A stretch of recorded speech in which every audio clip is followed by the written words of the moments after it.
पैसे किती द्यायचे यासाठी चढाओढ सुरू असल्याचा हल्लाबोल राष्ट्रवादीचे सर्वेसर्वा शरद पवार यांनी केलाय। अर्थकारण करून निवडणुका जिंकण्याचा प्रयत्न सुरू असल्याचा आरोप पवारांनी केलाय। कामावर नाही तर निधीवर मतं मागितली जात असल्याचं म्हणत पवारांनी सत्ताधाऱ्यांवर निशाणा साधलाय। जी काही चढाओढ चालली ती पैसे किती द्यायचे मत मागतो, मी कामावर नाही मागत, मी पैसे देईन, मी निधी देईन, ही काही गोष्ट चांगली नाही। त्यांनी अनेक निवडणुका निधीच्या घोषणा करून जिंकलेल्या आहे, त्यामुळे शरद पवार साहेबांनी आता इतक्या उशिरा आम्हाला हे सांगणे मला वाटतं योग्य नाही।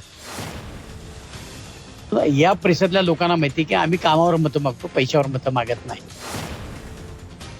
मतं मागायला जाताना सांगतो बाबा एवढा एवढा निधी मी या कामासाठी दिलाय आणि मला जर परत संधी दिली तर अजून याच्यापेक्षा जादा निधी मी पुढच्या कामासाठी देईन। याचा अर्थ निधी देणं म्हणजे काय पैसे देण्यातला भाग नाही। स्थानिक स्वराज्य संस्थांच्या निवडणुकीत सत्ताधाऱ्यांकडून दिल्या जाणाऱ्या निधीच्या आश्वासनानंतर शरद पवार आक्रमक झाले। पैसे किती द्यायचे याच्यासाठी चढाओढ सुरू झाली आहे। सत्ताधारी कामावर नव्हे तर निधीवर मत मागत असल्याचा आरोप शरद पवारांनी केला।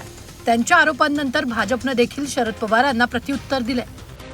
जी काही चढाओढ चालली ती पैसे किती द्यायचे मत मागतो, मी कामावर नाही मागत, मी पैसे देईन, मी निधी देईन, ही काही गोष्ट चांगली नाही। आणि शेवटी अर्थकारण आणून निवडणुका जिंकायच्या हा दृष्टिकोन असेल तर त्याचा वाचन केलेलं बरं।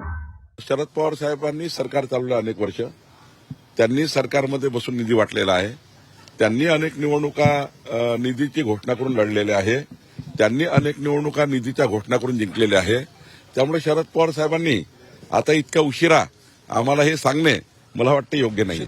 शरद पवारांच्या आरोपांनंतर अजित पवारांच्या राष्ट्रवादीचे माजी आमदार दिलीप मोहिते पाटलांनीही शरद पवारांवर पलटवार केला। आम्ही पैशांच्या जोरावर नव्हे तर कामाच्या जोरावर मत मागत असल्याचं दिलीप मोहितेंनी म्हटलंय। सगळे प्रश्न आम्ही एक एक करून सोडवण्याचं काम केलं।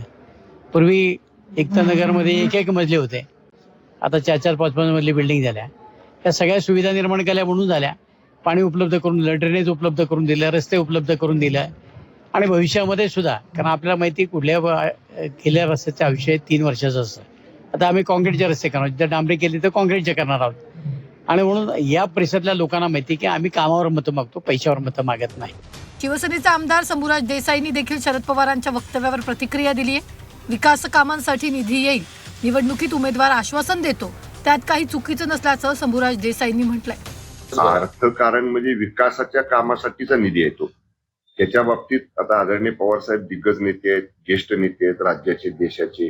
कसं आहे, जेव्हा निवडणुकीला आपण सामोरं जातो, कुठले स्थानिक स्वराज्य नगरपालिका असू दे, जिल्हा परिषद असू द्या किंवा अगदी विधानसभा लोकसभा असू दे, जो कोणी उमेदवार उभा असतो त्यानं काही काम केलेलं असतंय तर तो साहजिकच मतं मागायला जाताना सांगतो बाबा एवढा एवढा निधी मी या कामासाठी दिलाय आणि मला जर परत संधी दिली तर अजून याच्यापेक्षा जादा निधी मी पुढच्या कामासाठी देईन।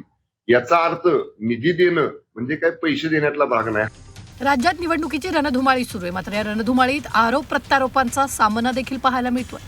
निवडणुकीत निधीच्या आश्वासनावरून शरद पवारांनी सत्ताधाऱ्यांना धारेवर धरलंच आहे, तर दुसरीकडे सत्ताधाऱ्यांनी देखील पवारांना जशास तसं उत्तर दिलंय। ब्युरो रिपोर्ट, झी 24 तास।